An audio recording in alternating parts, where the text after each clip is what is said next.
ዛሬ እኮ በጣም የሚገርማቸው ነገር እኮ በቃል ቢሆን ወይም በስራ የምታደርጉትን ሁሉ በጌታ በኢየሱስም አድርጉት ሲባል እኮ የሚንዘፈዘፍ ሰባኪ እኮ አለ እኮ እንዲህ የሚንቀጠቀጥ ምን ነው ሲባል ሁሉን እንዴት በኢየሱስም አድርጉት ትላላችሁ እናንተ ሐሰተኞች? አንዳንድ ነገር ነው እንጂ በኢየሱስም የሚደረገው ሁሉማ በኢየሱስም አይደረግም። ለምሳሌ ጥምቀት በኢየሱስም አይደረግም ምናምን ብሎ ይንዘፈዘፋል። ምንድነው ሲባል ሜጀር ፕሮፌት ነኝ ይላል፣ ማይነር ፕሮፌት ነኝ ይላል፣ ምንድነኝ ይላል ማለት ነው ያለው። ምንድነው የሚያዘፈዝፍ እንደዚህ ሲባል እንዴት ሁሉን በጌታ በኢየሱስም አድርጉ ይላሉ እነዚህ ሐሰተኞች። እንግዳው በቃል ቢሆን በስራ የሚደረግ ሁሉ በጌታ በኢየሱስም አድርጉ ማለት ሐሰተኛ መሆን ማለት ከሆነ የመጀመሪያው ሐሰተኛ እንግዳው ሐዋርያው ጳውሎስ ነው። ፈውስና ታምራት በኢየሱስም ሆኖ ጥምቀት በሌላ ቢሆን ኖሮ እንዴት በቃል ቢሆን በስራ የምታደርጉትን ሁሉ በጌታ በኢየሱስም አድርጉ ይባላል? እንዴ አንዳንዱን ነው እኮ መባል ያለበት አይደል? የማይደረግ በኢየሱስም የማይደረግ አንዳንድ ስላለ አሁንማ እንዲያውም ተጠማቂው በኢየሱስ ስም እያለ አድራጊው አጥማቂው በኢየሱስ ስም አይልምም እኮ ተጀምሯል እኮ። ዘንድሮ እኮ ብዙ ነገር ነው እኮ የምትሰሙት። ለምን ከዚህ ሁሉን ማድረግ የሚባል ነገር ውስጥ እንዳይገባ። ይሄ ሁሉን ማድረግ ከሌላም ነገር ጋር ይገናኛል። የእግዚአብሔር ቃል በሙላት ያለባቸው ናቸው። በቃል ቢሆን ወይም በስራ የሚያደርጉትን ሁሉ በጌታ በኢየሱስ ስም የሚያደርጉት። አሁን እሱን ነው መጠቀም ይፈልገው። ኖ አንዳንዱ ብቻ ይበቃል ይሉናል። አንዳንዱ ብቻ ይበቃል። በኢየሱስ ስም ታምራት አውጡበት፣ ታምራት ይደረግበት፣ አጋንንት ይውጣበት፣ ፈውስ ይደረግ። ጥምቀቷን ግን ተዋት፣ በኢየሱስ ስም አይደረግ ይላሉ። ምን ልታረጉ ነው? ጓጉንቸር ማምጫ ብቻ አይደለም እኮ እጅ ላይ ያለው በትር። ውሃው ጋር ስትደርስም እሱ ነው። ሌላ የሚቀየር ነገር የለም። ታምራት ስታደርግበት በነበረው በትር ነው ውሃው የሚከፈለው። ታምራት ለማድረጊያ ሌላ በትር፣ ለውሃ ደግሞ እዛ ጋር ውሃውን ባህሩን የምትሻገርበት ሌላ በትር የለም። በዛው በትር ታምራት ስታደርግበት በነበረው በትር ነው ውሃው የሚከፈለው። ታምራት ለማድረጊያ ሌላ ስም፣ ለጥምቀት ሌላ ስም ይጠይቁናል። የለማ እንደሱ አይደለም ያለው። በዛው በትር ነው ኤርትራ ባህር። ስለዚህ ትክክለኛ ኤግዚት አይደለም። ምን ማለት ነው? ታምራት ሲደረግበት በነበረው በኢየሱስ ስም ለመጠመቅ ፈቃደኛ እስካልሆንክ ድረስ እዛ ግብፅ ዳር ላይ እየተርመሰመስክ ነው እንጂ ያለኸው ከግብፅ አልወጣም። አሁን መዘመር ስለቻልክ ምናምን በትሩን ይዘህ እንዲህ ምናምን በረዶ ስላወረድክ ምናምን የሆነ ነገር ጓጉንቸር ስላመስመጣ በበትሩ ከግብፅ ወጣ መስሎ ከሆነ አልወጣም። እዛው ግብፅ ድንበር ላይ ነው ያለው።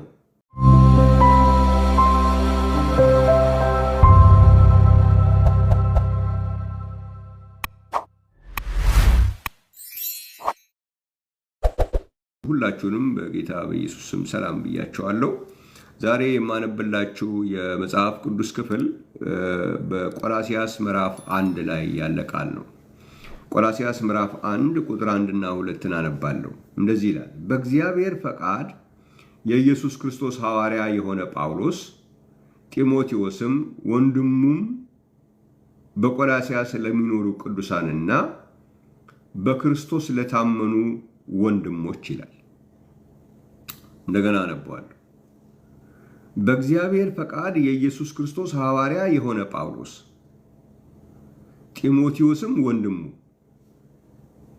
በቆላስይስ ለሚኖሩ ቅዱሳንና በክርስቶስ ለታመኑ ወንድሞች ይላል።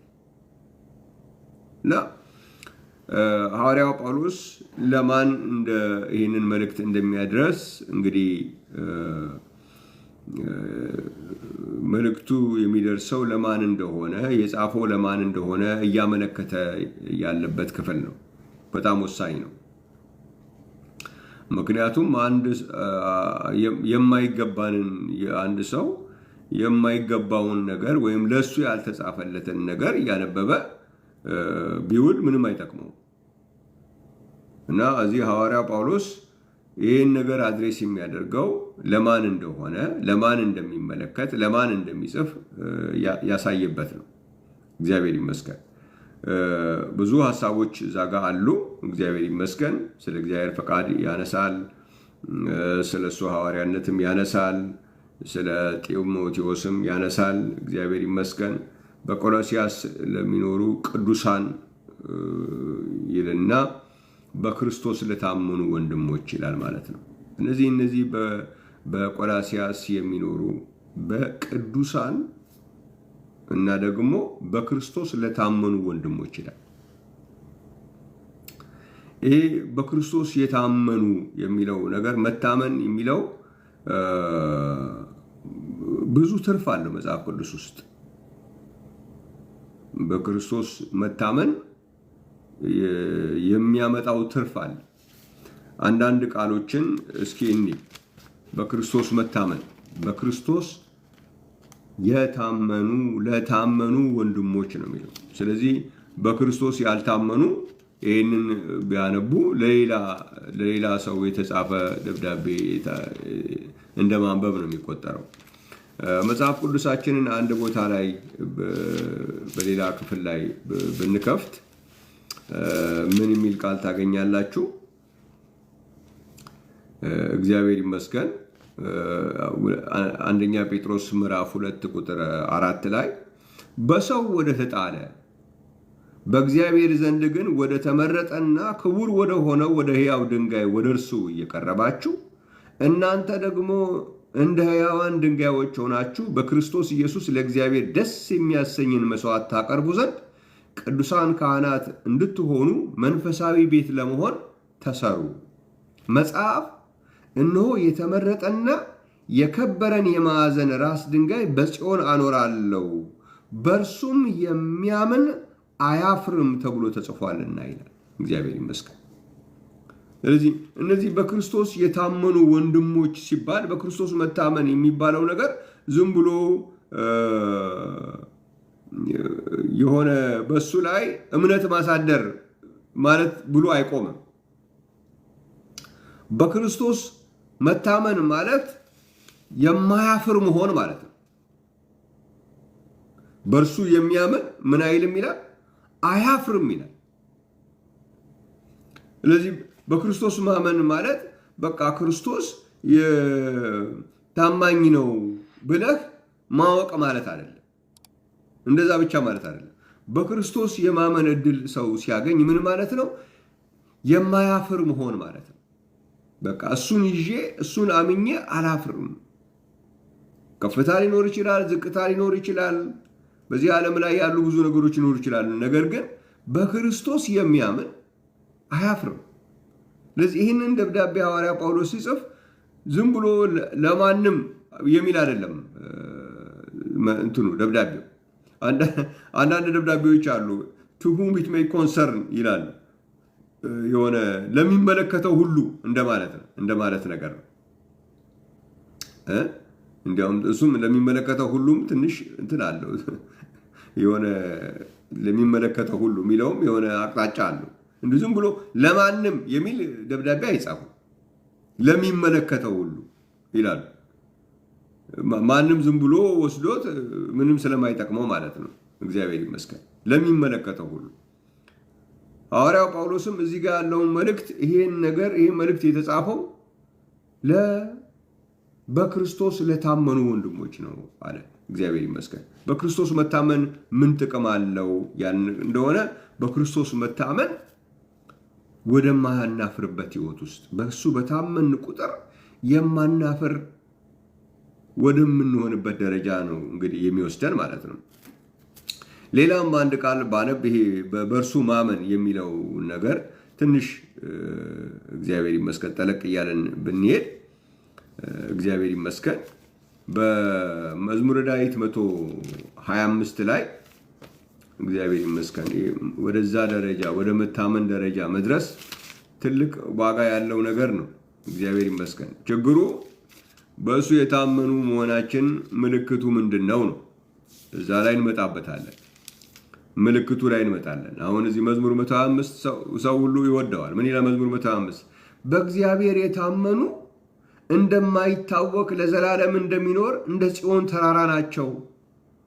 ተራሮች በኢየሩሳሌም ዙሪያ እንደሆኑ ከዛሬ ጀምሮ እስከ ዘላለም እግዚአብሔር በሕዝቡ ዙሪያ ነው። እግዚአብሔር ይመስገን። በእርሱ የታመኑ ለዘላለም እንደማይታወክ ለዘላለም እንደሚኖር እንደ ጽዮን ተራራ ናቸው ይላል። በእርሱ የታመኑ እግዚአብሔር የተመሰገነ ነው። መታመን የሚለውን ነገር እያመጣ ማለት ነው። ከብዙ ነገር ጋር ነው የሚገናኘው። ለምሳሌ መታመንን ከመንፈስ ቅዱስ ጋር ያገናኘዋል። ጌታ ኢየሱስ በዮሐንስ ወንጌል ላይ ሲናገር በእርሱ የሚያምን በሚለው ቦታ ላይ እንደዚህ ብሎ ያመጣዋል።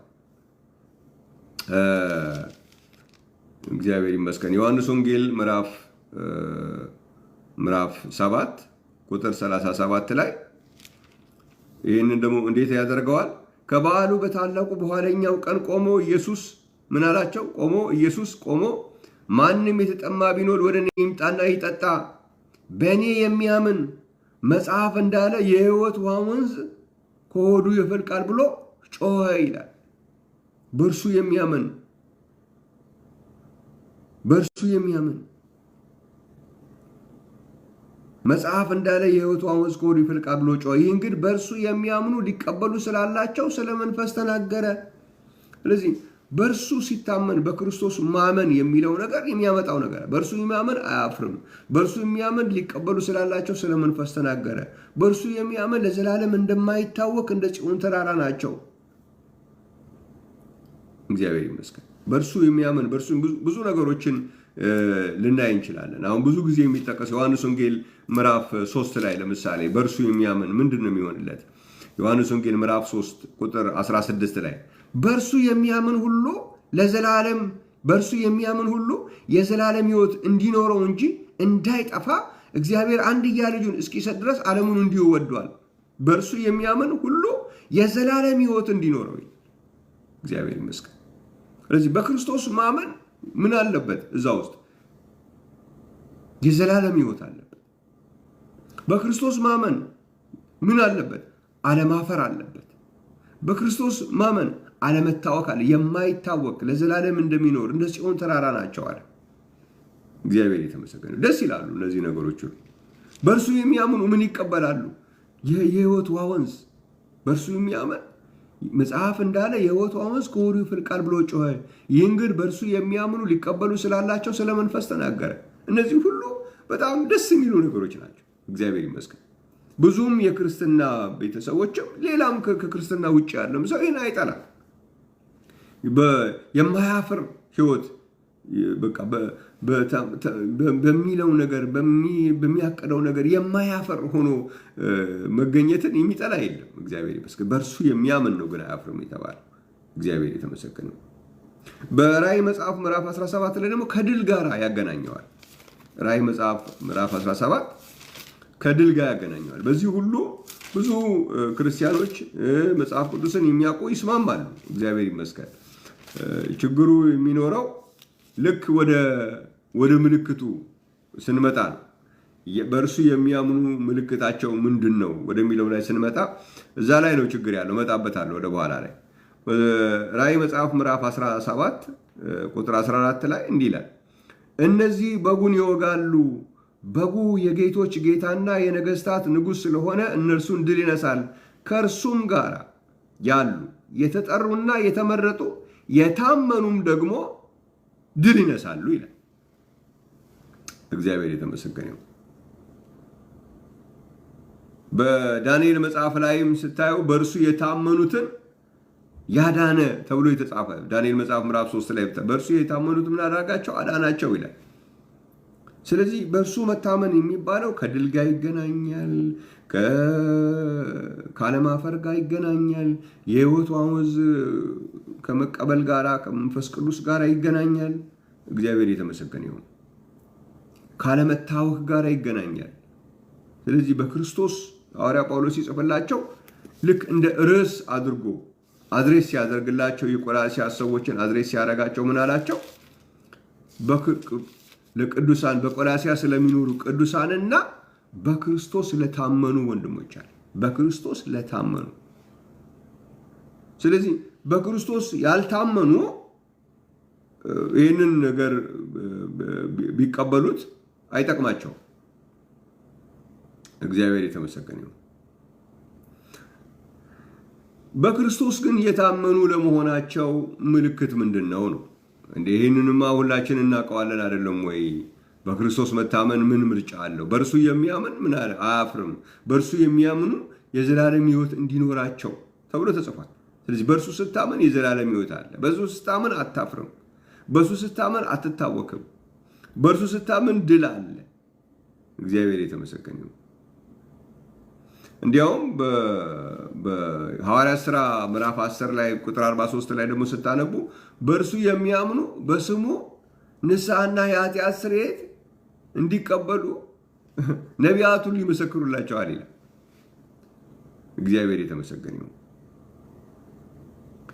ይህንን ሐዋርያው ጳውሎስ የሚጽፍላቸው የቆላስይስ ሰዎች ግን እዚህ ላይ ነው አሁን ትልቁ ጉዳይ አለ። ሁሉም ሰው እንዴ እኛም በክርስቶስ ነው ምናምን ልክ ነው፣ በክርስቶስ የሚያምን አያፍርም ይላል። ሁሉም በየተለያየ አቋም በተለያየ ቤተ እምነት ውስጥ ሆኖ ማለት ነው። በክርስቶስ የማያምን ይሄ ምን ግልጽ አይደለም እንዴ? እኛ ሁላችን እንደዛ ነው የምናምነው ይላል። ውሸት ነው፣ ውሸት ነው።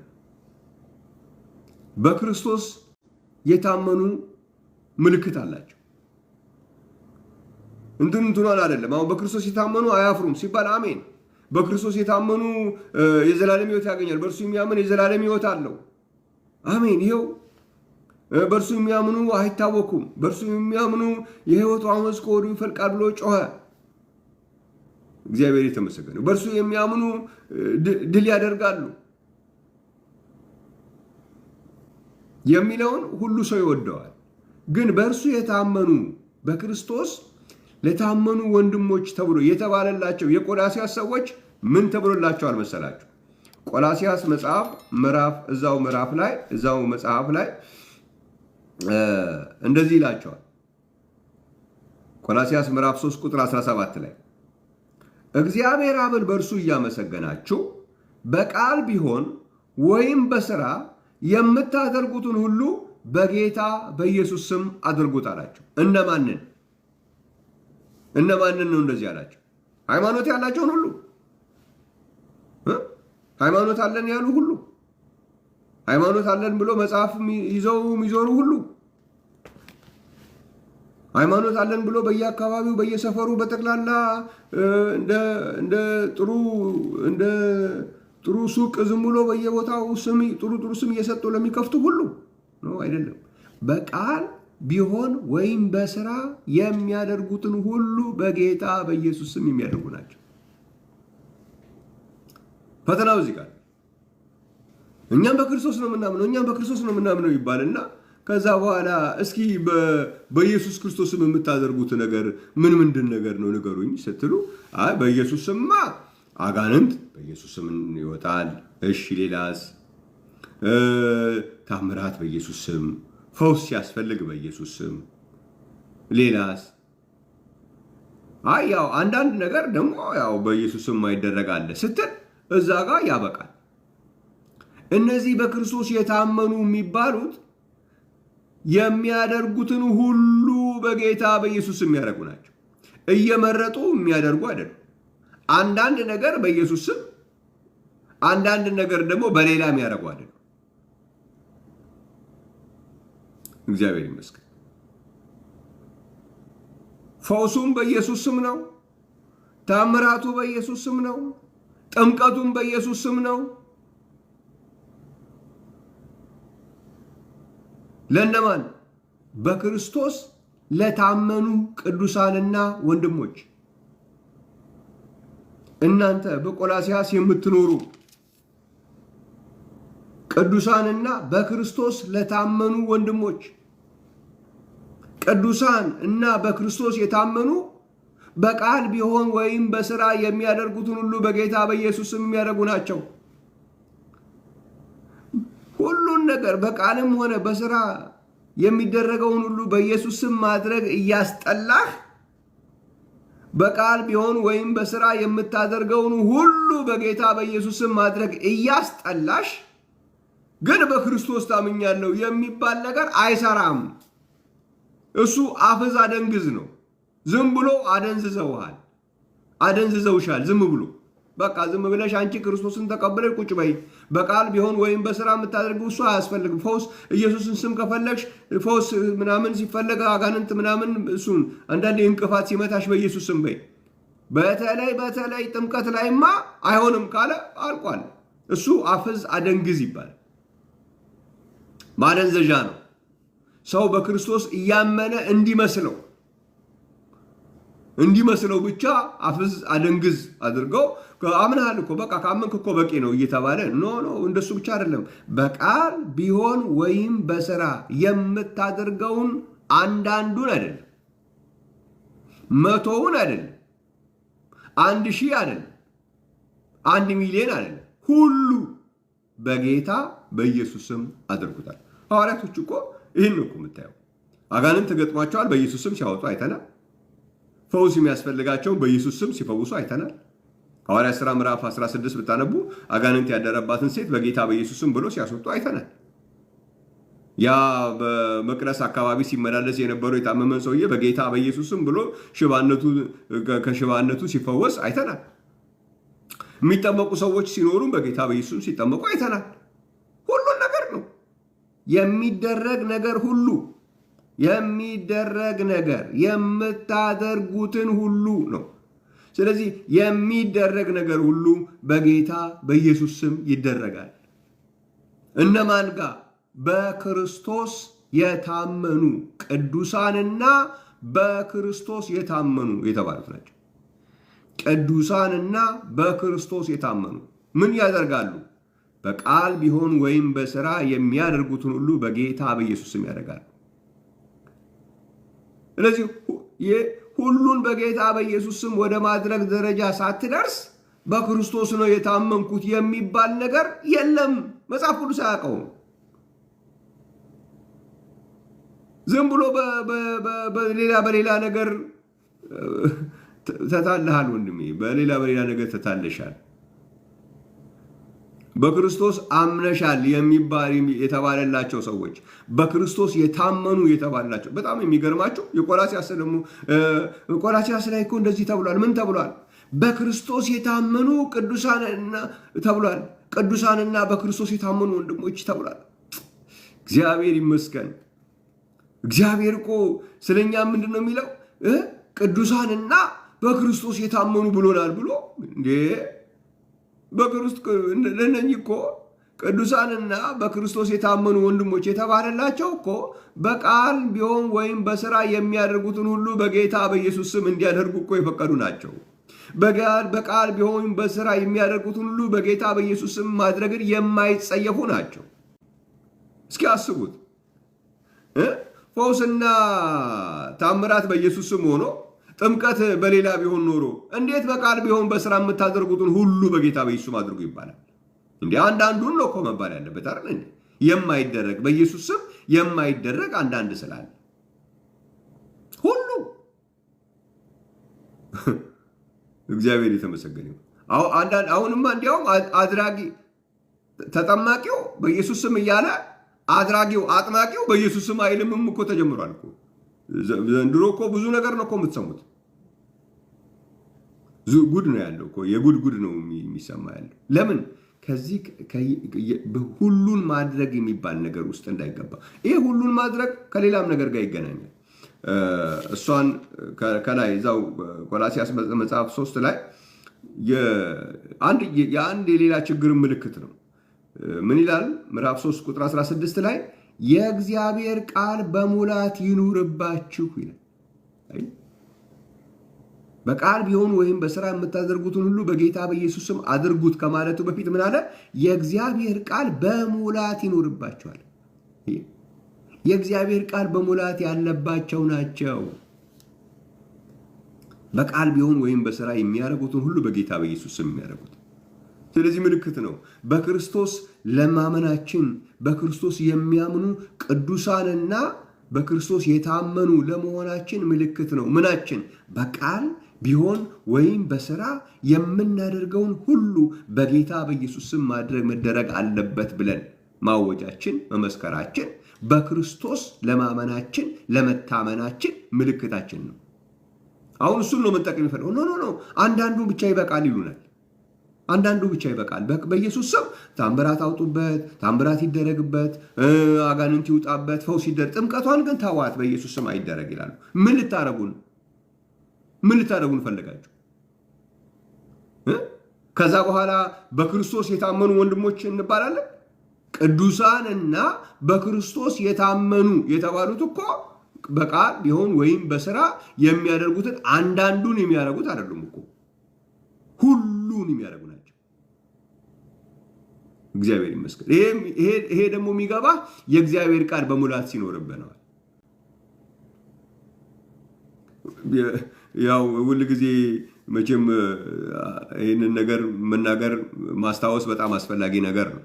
ይሄ የፈውሱ ጉዳይ የታምራቱ ጉዳይ እየቀለላቸው የጥምቀቱ ጉዳይ ላይ እንዳይቀል የሆነበትን ምክንያት ስታስቡት በጣም ይገርማል።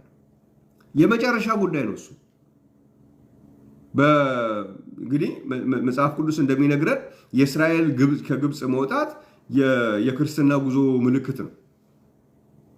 በዛ በትር እግዚአብሔር ለሙሴ በሰጠው በትር ብዙ ታምራቶች ያደርገዋል። ውሃው ጋር ሲደርሱ ቅያሬ ያለ መሰላቸው። ውሃው ጋር ደረሱና ቆሙ። ከዛ መጮህ ጀመሩ። ወደ ሙሴ ላይ ይጮሃሉ ይላል መጽሐፉ። በቃ እዚህ በምድረ በዳ ይኸው እዚህ ጋር ምን አለ በተገዛ ኖሮ ይኸው መጡብን ሆነ፣ ጩኸት ሆነ። ፈርዖን ከነሰረገላው ሲከተላቸው ስለነበር ሙሴም እንዲህ ምንድነው ምን ላድርጋል? እጅ ላይ ያለው ምንድነው አለ። እጅ ላይ ያለው የሆነ ጊንጥና ምናምን ዝንብ ማምጫ ብቻ እኮ አይደለም። ውሃ ወደ ደም መቀየሪያ ወይ ደግሞ የሆነ በረዶ ማውረጃ እኮ ብቻ አይደለም።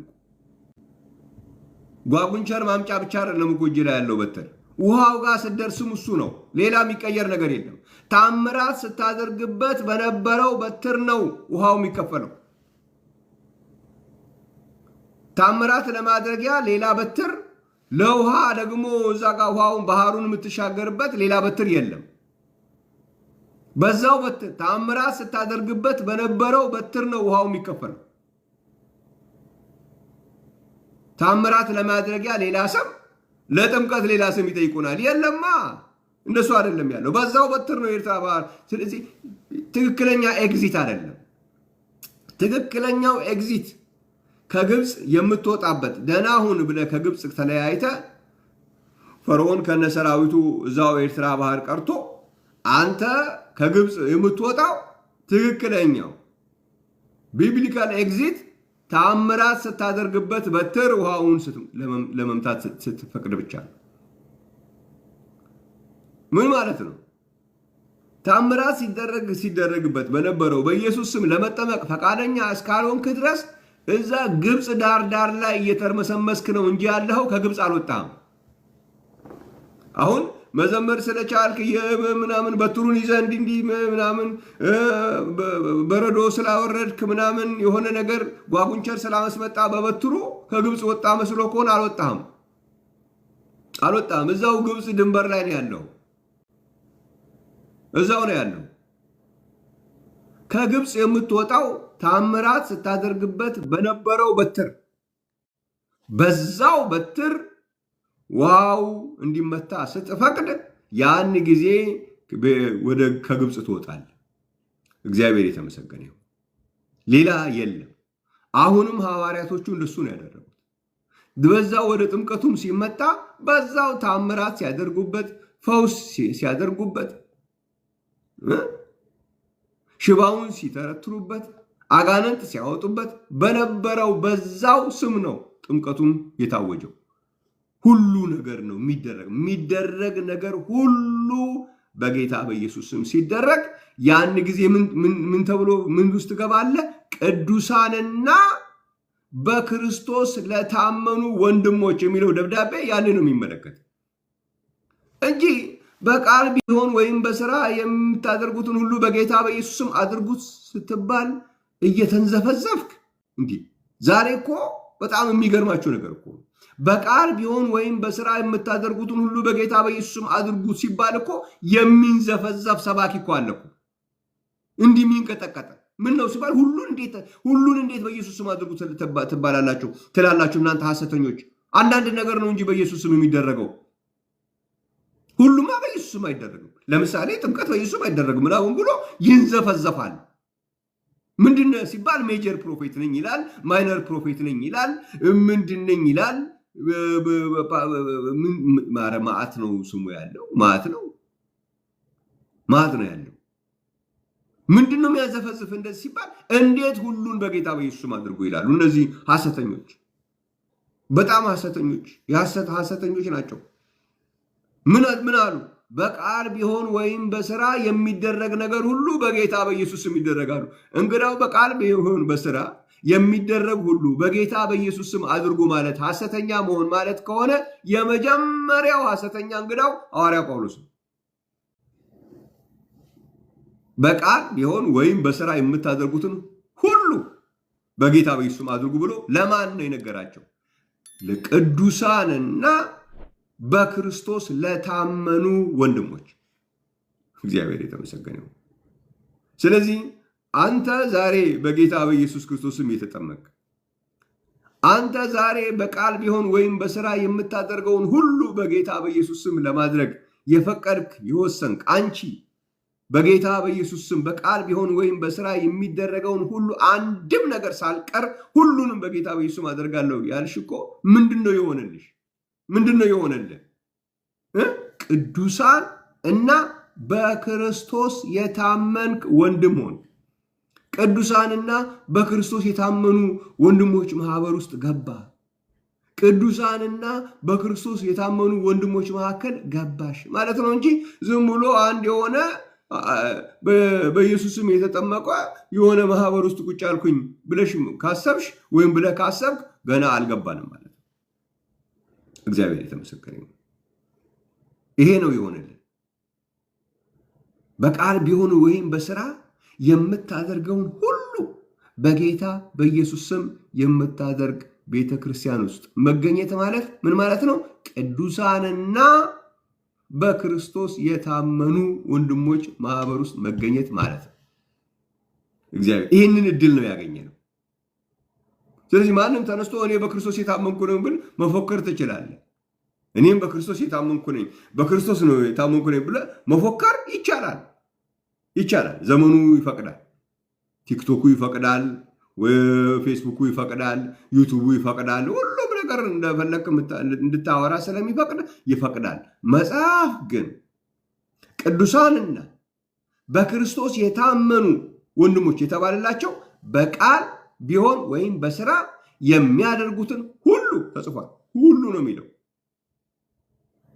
አንዳንድ እኮ ሲደረግ ሰማለሁ፣ አንዳንድ በማድረግ አለ። ሁሉ የሚደረግ ነገር ሁሉ በጌታ በኢየሱስ ክርስቶስ ስም ሲደረግ ነው።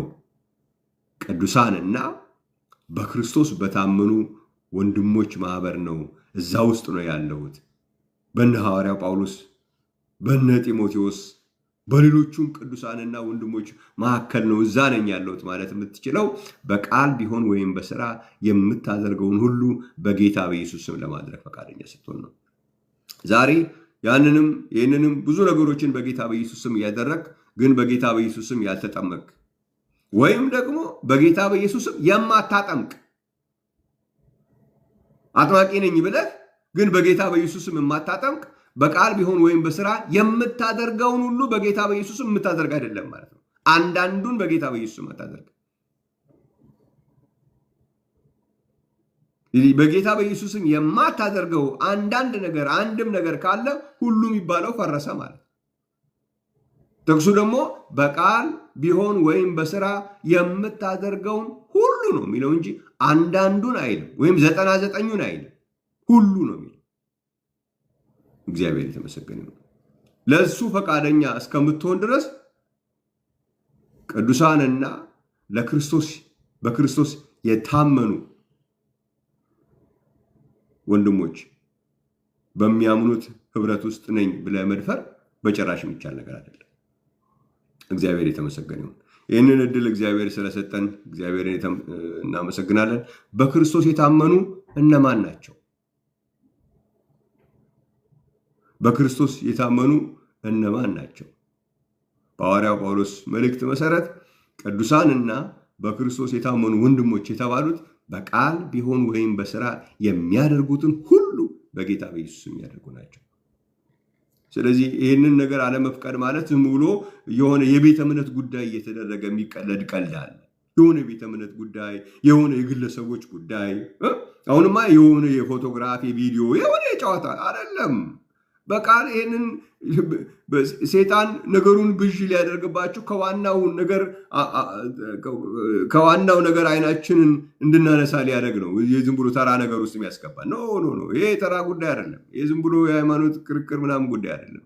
እግዚአብሔር በክርስቶስ የታመኑ ወንድሞች እዛ በተባሉት ውስጥ የመገኘትና ያለ መገኘት ጉዳይ። እግዚአብሔር የተመሰገነ ይሁን። ይህንን እድል ያገኛችሁ እግዚአብሔር ረድቷቸዋል፣ ደስ ይበላችሁ። ይህን እድል ያላገኛችሁ በቃል ቢሆን ወይም በስራ የምታደርጉትን ሁሉ በጌታ በኢየሱስ ስም እንዳታደርጉ የተለያየ ቴክኒክና ታክቲክ እየተጠቀሙ አንዳንድ ነገር ብቻ በኢየሱስ ክርስቶስ ስም እንድታደርጉ፣ ሌላው ነገር ደግሞ በሌላ ስም እንድታደርጉ የዛ አይነት አግባብ ውስጥ ያስገቧችሁ ሰዎች ካላችሁ ትልቅ አደጋ ውስጥ ነው ያላችሁት። በክርስቶስ የመታመናችን ቅዱሳንና በክርስቶስ የታመኑ ወንድሞች ህብረት ውስጥ የመገኘታችንና ያለመገኘት ጉዳይ ጥያቄ ውስጥ ስላለ ራሳችሁን እንድትጠይቁ እና ወደ ማስተዋል እንድትመጡ በቃል ቢሆን ወይም በስራ የሚደረገውን ነገር ሁሉ በጌታ በኢየሱስ ስም የምታደርግ ቤተክርስቲያን አካባቢያችሁ ላይ ፈልጋችሁ ህይወታችሁን በጊዜ እንድታስተካክሉ ይህንን ነገር ላሳስባችሁ በጣም በፍቅርና በአክብሮት ላሳስባችሁ ፈልጋለሁ። እግዚአብሔር የተመሰገነ ይሁን።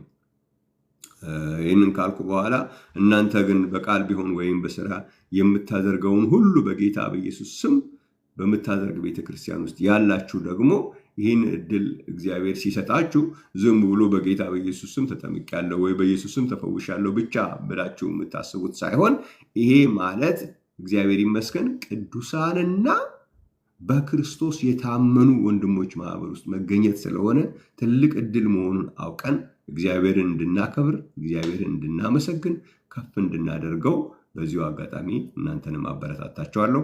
አሁን ቀጥታ ለጥያቄ ጊዜ እሰጣለሁ። እግዚአብሔር የተመሰገነ ይሁን። አሁን በተናገርኩትም ጉዳይ ላይ ይሁን በሌሎች ጉዳዮች ላይ ጥያቄ ያለን የምትሉ ለእናንተ እድል እሰጣለሁ።